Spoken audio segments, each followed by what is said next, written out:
Hello students, welcome again. आज की अपनी इस क्लास में हम पढ़ेंगे reflection of uniform plane wave. हमने इलेक्ट्रिक फील्ड जब एक मीडियम से दूसरे मीडियम में एंटर करता है तो किस कंडीशंस के साथ एंटर करता है, वो बाउंड्री कंडीशंस इलेक्ट्रोस्टैटिक्स में बहुत डिटेल में पढ़ लिए। एज वेल एज जब मैग्नेटिक फील्ड दो डिफरेंट मीडियम में ट्रांसमिट होता है तो वो किस बाउंड्री कंडीशन के साथ एंटर होता है, ये भी हमने अपने प्रीवियस वीडियोज़ में बहुत डिटेल में पढ़ ली है। तो इलेक्ट्रिक फील्ड की बाउंड्री कंडीशंस और मैग्नेटिक फील्ड की बाउंड्री कंडीशंस हमें पता है। अब एक यूनिफॉर्म प्लेन वेव जिसमें कि टाइम वेरिएबल इलेक्ट्रिक फील्ड और उससे associated time variable magnetic field दोनों कंसिस्ट करते हैं, वो जब एक मीडियम से दूसरे मीडियम में एंटर करेगी तो क्या पैरामीटर्स रहेंगे, किस तरीके से मीडियम्स की जो कंडक्टिविटी है, परमिटिविटी है, परमेबिलिटी है, वो किस तरीके से वेव प्रोपोगेशन को इफ़ेक्ट करेगी, उसे आज हम डिटेल में डिस्कस करते हैं। तो इसके लिए सबसे पहले हम कंसिडर करते हैं कि एक हमारा मीडियम 1 है जिसे हम रीजन 1 भी बोलें या रीजन 2 बोलें, और दूसरा जो हमारा सेक्शन है ये इसे हम मान लेते हैं कि ये हमारा मीडियम 1 है और ये जो सेक्शन है वो हमारा मीडियम 2 है। और इन दो सेक्शन को डिवाइड करने वाला जो रीज़न है वो है जेड प्लेन। हम ये मानते हैं कि z इज़ लेस देन 0 और z इज़ ग्रेटर देन 0 के बीच में दो डिफरेंट मीडियम है। तो अगर आप इसे ऐसे इमेजिन कर पा रहे हैं, z को अगर आप वर्टिकल एक्सिस माने तो आप ऐसे मानेंगे कि यहाँ पे मीडियम 1 है और यहाँ पे मीडियम 2 है। ओके, तो अगर हम इस पैरामीटर्स के साथ चले और इसे हम बोलें कि ये आपका रीजन 1 है। ओके, इसके पैरामीटर्स क्या है? Mu r1 epsilon r1 as well as conductivity is sigma 1। इस रीजन 2 के लिए बात करें, रीजन 2 के जो पैरामीटर हैं वो है म्यू r2 एफ साइलन r2 और सिग्मा 2। ये इनकी रिलेटिव परमिटिविटी और परमेबिलिटी है। ठीक है, इन पैरामीटर्स के साथ अगर आपके दो रीजन एग्जिस्ट करते हैं, यहाँ पे ये इन दोनों रीजन को डिवाइड करने वाला सेक्शन क्या है? z इक्वल्स टू 0 पे ये दोनों जो आपके मीडियम हैं, जो दोनों रीजन है वो मीट कर रहे हैं। ये जो सेक्शन है वो आपका हो गया z इज लेस देन 0 और ये वाला जो डायरेक्शन है उसे आपने लिखा z इज ग्रेटर देन 0 में रीजन 2 है। आप इमेजिन कर पा रहे हैं, अपर सेक्शन जो है वो मीडियम 2 है, लोअर सेक्शन इसको हमने इस प्लेन पे इस तरह से ड्रॉ किया है। आप इसे विजुलाइज करके समझने में इसकी थोड़ी हेल्प ले सकते हैं। ठीक है, अब इस मीडियम में अगर uniform plane wave z direction में प्रोपोगेट हो रही है तो हम ऐसे मानेंगे कि इस डायरेक्शन में आपकी एनर्जी प्रोपोगेट हो रही है। अगर इस डायरेक्शन में आपकी एनर्जी प्रोपोगेट हो रही है तो इसके साथ एसोसिएटेड इलेक्ट्रिक फील्ड क्या होगा? अगर ये आपकी पावर ट्रांसमिशन, जिसे कि हम वेव ट्रांसमिशन डायरेक्शन बोलते हैं, ठीक है,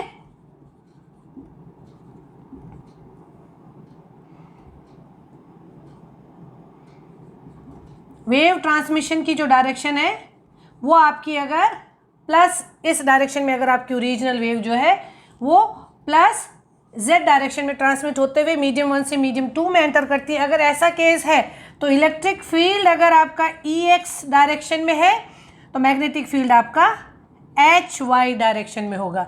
E क्रॉस H इस प्लस डायरेक्शन में मूव करती हुई E cross H is plus Z।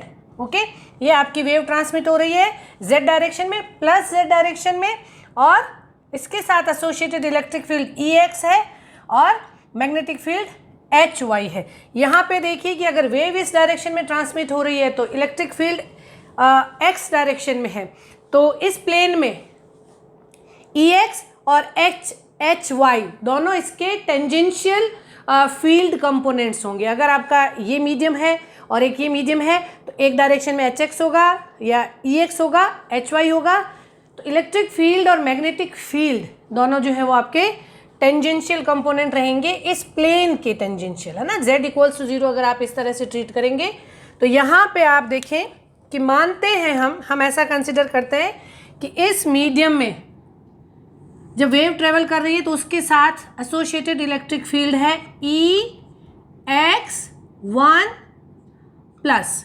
ठीक है, ये नोटेशन क्या है? इलेक्ट्रिक फील्ड का x component in medium 1 when wave is travelling in positive z direction. Okay, इसे हम आई होप कि आप समझ पा रहे हैं। इलेक्ट्रिक फील्ड का x component in medium 1 when wave is travelling in plus z direction. यहाँ पे प्लस साइन बता रहा है, प्लस z डायरेक्शन में जब हमारी वेव ट्रेवल कर रही है तो उसके साथ मीडियम 1 में इलेक्ट्रिक फील्ड का एक्स कंपोनेंट, ठीक है, ये रहेगा। उसके बाद ये जब वेव मीडियम 2 में आ जानी है तो ये जो इलेक्ट्रिक फील्ड है वो मॉडिफाई हो जाएगा इस मीडियम के पैरामीटर्स के हिसाब से and it will become EX2। Still the sign is plus. जब यहाँ से यहाँ इस मीडियम में आ गई तो इलेक्ट्रिक फील्ड आपका EX2 हो गया। इलेक्ट्रिक फील्ड का x component in medium 2 when wave is still travelling in positive z direction. एक चीज ये मूव होगी, अगर यहाँ पे इलेक्ट्रिक फील्ड EX डायरेक्शन में एसोसिएटेड है तो आपका जो मैग्नेटिक फील्ड होगा वो HY1 plus. Okay, electric field x direction में है, मैग्नेटिक फील्ड y डायरेक्शन में होगा और नेट जो वेव ट्रांसमिशन है वो आपकी प्लस z डायरेक्शन में होगी। E cross H should be plus z। अगर इस मीडियम में ये है तो यहाँ पे आपके सेकेंड मीडियम में इस इलेक्ट्रिक फील्ड से एसोसिएटेड जो मैग्नेटिक फील्ड होगा वो आपका हो जाएगा HY2 प्लस। ओके, ये हमने इसको समझ लिया है। यहाँ पे हम मान लेते हैं कि इलेक्ट्रिक फील्ड इस रीजन में EX1 है, EX2 है, HY1 और HY2। ठीक, तो अगर हम इसको रिप्रेजेंट करें वेव इक्वेशन, ओके, अगर वेव इक्वेशन को हम रिप्रेजेंट करें तो मीडियम 1 में हम ऐसे लिखेंगे EX1 प्लस को अगर मैं लिखूं तो मैं ऐसे लिख सकती हूँ EX1 0 that is the amplitude plus e raise to power minus alpha 1 z cos of omega t minus beta 1 z ax। ये हो गई आपकी मीडियम 1 में इलेक्ट्रिक फील्ड के x कंपोनेंट की इक्वेशन। इसे आप थोड़ा सा सिंप्लीफाई करके आगे ईज ऑफ कैलकुलेशन के लिए इसे ऐसे आप लिख सकते हैं EX1 plus can be written as EX1 0 plus e raise to power minus gamma 1 z। Gamma 1 क्या है? प्रोपोगेशन कांस्टेंट, जो कि अल्फा और बीटा दोनों को अपने साथ एक साथ रिप्रेजेंट कर सकते हैं। तो इसको हम ऐसे भी लिख सकते हैं। ओके, एक आपका ये अगर फील्ड हो गया तो इसी मीडियम 1 में वेव इक्वेशन में पहले मीडियम 1 की बात कर रहे हैं हम। इस इलेक्ट्रिक फील्ड से एसोसिएटेड आपका मैग्नेटिक फील्ड होगा HY1 in medium 1 when wave is travelling in plus z direction will be EX1 0 plus by eta 1 e raise to power minus gamma 1 z। यहाँ पे माइनस गामा 1 z आ रहा है, it means हमारी wave plus z direction में चल रही है। तो ये हो गए दोनों फील्ड, इलेक्ट्रिक फील्ड और मैग्नेटिक फील्ड, जबकि वेव आपकी मीडियम 1 में प्लस z डायरेक्शन में आपकी वेव ट्रेवल कर रही है। यही वेव ट्रेवल करते करते z इक्वल्स टू 0 पे क्रॉस करेगी, एक मीडियम से दूसरे मीडियम में एंटर करेगी। ठीक है, अगर हम सेकेंड मीडियम के लिए बात करते हैं तो सेकेंड मीडियम में आप लिखेंगे EX2, wave is still travelling in plus z direction will be EX2 0 plus e raise to power minus gamma 2 z। अब आपका जो प्रोपोगेशन कांस्टेंट है वो गामा 2 हो गया है मीडियम 2 में। यहाँ पे अगर आप गामा 1 को अल्फा 1 प्लस बीटा 1 जे बीटा 1 लिख रहे थे तो यहाँ पे आपका gamma 2 will be alpha 2 plus J beta 2 होगा। ठीक है, तो इस मीडियम में आपका इलेक्ट्रिक फील्ड ऐसे हो जाएगा। इलेक्ट्रिक फील्ड अगर ऐसे हो जाएगा तो मैग्नेटिक फील्ड जो है HY2 plus will be EX2 0 plus by eta 2 e raise to power minus gamma 2 z। Okay, ये जो दोनों वेव इक्वेशंस हैं ये है आपकी मीडियम 2 में। Medium 2 wave is travelling in plus z direction. Okay, आपको ये तो पता ना, ये तो हमने लिखा था ना, Ex upon H Y equals to eta, ठीक है ना। अगर प्लस डायरेक्शन में आपकी वेव प्रोपोगेट कर रही है तो ये हम अपने प्रीवियस वीडियोस में बहुत डिटेल में पढ़ चुके हैं। आई होप आपको वो सब याद है। तो ये आपके हो गए हैं इलेक्ट्रिक फील्ड और मैग्नेटिक फील्ड के कंपोनेंट इन मीडियम 1 और मीडियम 2 में। ओके, तो ये जो वेव जो प्लस z डायरेक्शन में ट्रेवल करते हुए ये जो रिप्रेजेंटेशन है, ये दोनों रिप्रेजेंटेशन है आपके इंसिडेंट वेव। इसे हम बोलते हैं इंसिडेंट वेव। वेव जब इस z इक्वल्स टू 0 बाउंड्री पे जब स्ट्राइक करती है तो इलेक्ट्रिक फील्ड और मैग्नेटिक फील्ड के एक्सप्रेशन इस एक्सप्रेशन के साथ आती है। इसे हम इंसिडेंट वेव बोलते हैं। और अभी जो हम केस डिस्कस कर रहे हैं हम उसमें नॉर्मल इंसिडेंस का केस डिस्कस कर रहे हैं। उसमें नॉर्मली वो आपकी जो z इक्वल्स टू 0 उस प्लेन पे स्ट्राइक कर रही है, ठीक है। किसी एंगल पे वेव इंसिडेंस के केस को हम आगे एक स्पेशल केस में डिस्कस कर लेंगे। तो अभी जो हम पढ़ रहे हैं वो हम रिफ्लेक्शन भी पढ़ रहे हैं। रिफ्लेक्शन के साथ साथ हमारा जो केस है वो है नॉर्मल इंसिडेंस। ओके, तो यहाँ पे नॉर्मल इंसिडेंस के केस में हमने दो वेव्स को कंसिडर कर लिया है। पहली इंसिडेंट वेव जो कि मीडियम 1 में एग्जिस्ट कर रही है और जब आपकी जो वेव है वो प्लस z डायरेक्शन में एग्जिस्ट करती है, ठीक है। तो यहाँ पे अब हम ये देखते हैं कि अगर जो आपकी वेव है वो मीडियम 1 से मीडियम 2 में अगर आपकी वेव जो है वो ट्रांसमिट होती है तो बाउंड्री कंडीशंस क्या हमारी सारी सेटिस्फाई हो रही है। हमने जो बाउंड्री कंडीशंस पढ़ी हैं, इलेक्ट्रिक फील्ड से एसोसिएटेड बाउंड्री कंडीशंस क्या हैं, ET1 should be equals to ET2।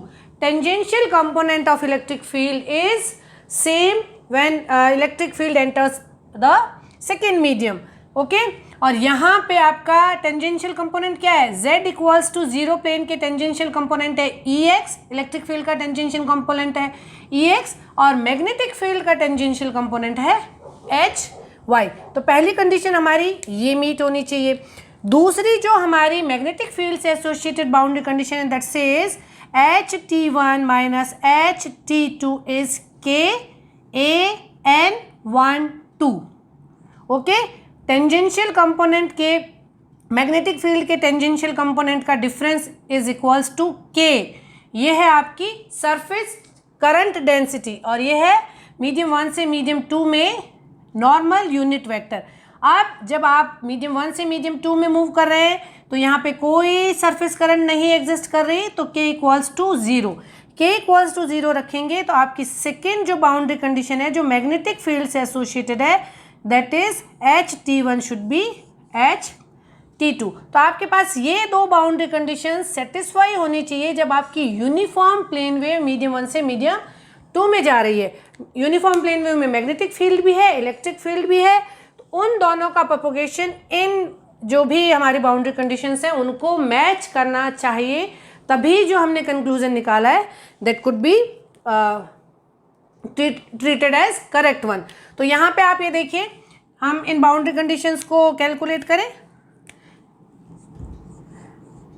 Boundary क्या है आपकी, बाउंड्री है आपकी z equals to 0 at boundary. Okay, at boundary z equals to 0 पे हम पहला स्टेटमेंट क्या कह रहे हैं, ET1 should be equals to ET2। ET1 tangential medium 1 में इलेक्ट्रिक फील्ड क्या है EX1 प्लस। ओके, और z इक्वल्स टू 0 पे ये क्या हो जाएगा, अगर आप यहाँ पे z इक्वल्स टू 0 रखेंगे तो ये हो जाएगा EX1 0 प्लस, है ना। तो ET1 should be equals to ET2, ask for EX1 0 plus is equals to EX2 0 plus. यहाँ पे भी जो आपकी सेकेंड मीडियम में इलेक्ट्रिक फील्ड का कंपोनेंट है वो ये है, z इक्वल्स टू 0 पे ये हो जाएगा, ठीक है ना। ET1 is EX1, ET2 is EX2 with plus sign. Wave हमारी प्लस z डायरेक्शन में प्रोपोगेट कर रही है, इस डायरेक्शन में आई, यहाँ पे कुछ उसके कंपोनेंट्स मॉडिफाई हुए और इस डायरेक्शन में वो आगे मूव ऑन कर गई। यहाँ पे इस मीडियम से दूसरे मीडियम में जाते वक्त ये कंडीशंस हमारे सेटिस्फाई होनी चाहिए। तो इलेक्ट्रिक फील्ड कहता है, इलेक्ट्रिक फील्ड की बाउंड्री कंडीशन कहती है कि दिस शुड बी मेंटेन्ड। अब हमारी जो मैग्नेटिक फील्ड से एसोसिएटेड बाउंड्री कंडीशन है वो क्या कहती है, HT1 should be equals to HT2। Magnetic field का टेंजेंशियल कंपोनेंट क्या है, HY। HY1 plus should be equals to HY2 plus. Medium 1 में टेंजेंशियल कंपोनेंट है HY1 plus. Z equals to 0, हम बाउंड्री कंडीशंस को कैलकुलेट कर रहे हैं Z इक्वल्स टू 0, तो आप इसमें Z इक्वल्स टू 0 रखिए। Z इक्वल्स टू 0 रखेंगे तो क्या होगा, HY1 plus will be EX1 0 plus by eta 1। तो ये कंडीशन क्या कहती है, EX1 0 plus by eta 1 should be equals to EX2 0 plus by eta 2। Magnetic field की बाउंड्री कंडीशन इस कंडीशन के सेटिस्फाई होने के लिए बोल रही है। अगर इलेक्ट्रिक फील्ड की बाउंड्री कंडीशन सेटिस्फाई होती है तो ये एम्पलीट्यूड सेम है, ये एम्पलीट्यूड सेम है, तो मैग्नेटिक फील्ड की बाउंड्री कंडीशन सेटिस्फाई होने के लिए क्या कंडीशन होनी चाहिए, नीटा 1 should B Neeta 2, but this is not the case. तो अगर नीटा 1 और नीटा 2 सेम नहीं है तो एट अ टाइम ये हमारी दोनों बाउंड्री कंडीशन सेटिस्फाई नहीं हो रही है। व्हाट डज इट मीन, इसका मतलब ये है कि और कोई इलेक्ट्रिक फील्ड और मैग्नेटिक फील्ड का कंपोनेंट भी एग्जिस्ट कर रहा है और उसकी एग्जिस्टेंस जो है वो यहाँ पे बाउंड्री कंडीशंस को सेटिस्फाई करेगी। Only the incident wave and transmitted wave does not satisfy the boundary conditions for electric field and magnetic fields, and that arises a new concept of reflected wave. What does it say कि अगर आपकी wave यहाँ से normal incidence कर रही है medium 1 से medium 2 में, तो ये आपकी इंसिडेंट वेव थी, ये आपकी transmitted wave. Okay, transmitted wave का मतलब क्या, ये transmitted wave plus z direction में, ओके, उससे एसोसिएटेड इलेक्ट्रिक फील्ड, ये उससे एसोसिएटेड मैग्नेटिक फील्ड। ये इंसिडेंट वेव से एसोसिएटेड इलेक्ट्रिक फील्ड, ये मैग्नेटिक फील्ड। ये इंसिडेंट वेव भी क्या है, प्लस z डायरेक्शन में। इसके साथ साथ there also exist a wave that is necessary to satisfy the boundary condition, and it says some portion of the incident wave is reflecting back, and that is defined as the reflected wave. reflection भी यहाँ पे boundary पे exist कर रहा है और उस case में आपका जो इलेक्ट्रिक फील्ड होगा वो होगा EX, इलेक्ट्रिक फील्ड का X कंपोनेंट मीडियम 1 में -1। ओके, ये है आपका मीडियम 1 में जो वेव आपकी रिफ्लेक्ट हो रही है उसके साथ जुड़ा हुआ इलेक्ट्रिक फील्ड। इसी तरीके से उसके साथ जुड़ा हुआ मैग्नेटिक फील्ड भी होगा जिसे आप बोलेंगे HY1 माइनस। ये दोनों जो वेव का कॉम्बिनेशन है, this is for reflected wave. Reflected wave और reflected wave exist in -z direction. इसका रिप्रेजेंटेशन कई बार ER से होता है, इसका होता है EI से और ये होता है ET से। ये ट्रांसमिटेड वेव का इलेक्ट्रिक फील्ड, इंसिडेंट वेव का इलेक्ट्रिक फील्ड, रिफ्लेक्टेड वेव का इलेक्ट्रिक फील्ड। बहुत बार क्वेश्चन पेपर में इस फॉर्म में पूछा जाता है। अब जब ये फील्ड भी एग्जिस्ट करेगा तब हमारी बाउंड्री कंडीशन सेटिस्फाई हो जाएगी। लेट अस सी कि हो जाती है क्या। ओके, तो ये हमने इलेक्ट्रिक फील्ड और magnetic field in medium 1 medium 2 को लिख लिया। अब अगर रिफ्लेक्टेड वेव भी अगर एग्जिस्ट करती है तो रिफ्लेक्टेड वेव का EX1 minus EX1 minus will be EX1 0 minus e⁻⁻ Γ1z। ये Γ1z यहाँ पे माइनस Γ1z, ये इसलिए है कि ये आपकी प्लस z डायरेक्शन में इंसिडेंट वेव, ये आपकी जो ट्रांसमिटेड वेव है वो भी प्लस z डायरेक्शन में है। ये मीडियम 1 में इंसिडेंट वेव, ये मीडियम